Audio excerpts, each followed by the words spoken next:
I mean, Gary and I were just talking about that before you came in. We're just talking about success of a comic book shop is how big their new release section is compared to how small it is and how many Funko Pops are there.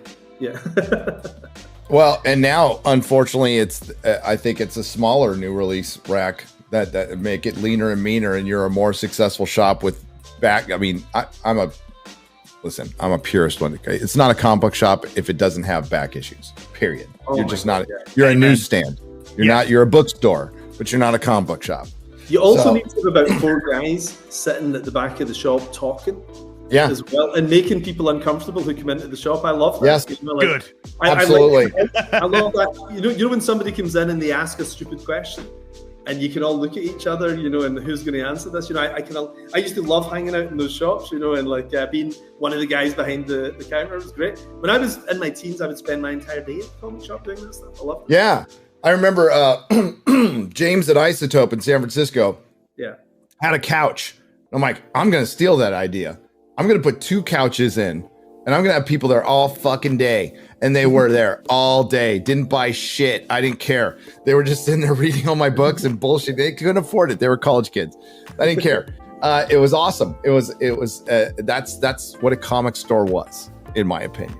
And you also learn from other people. So when I was 14, I talked to guys in their 20s, 30s, 40s, and they were the guys who put me onto the Steve Englehart Batman, like we said earlier. I missed that at the time. So then as soon as I had some Christmas money, I'd go and buy those 8 issues. So it was an amazing business as well. If you make something a club, like I don't know if they have them in the US, but the Warhammer stores here in the UK, where as a club you hang out and you're encouraged to spend money and just spend your day there. It's a bit of a social thing when you're there. Dude, there's a Warhammer pub in a mall in San Antonio. I just found it a couple of months ago. It's a pub of Warhammer. You while drunk? Do you bring your minis in? Yeah. Yes, you can go there. Yeah. It's a Warhammer pub. You can do other games there too, but it's a 40K Warhammer fucking pub, which is cool as hell.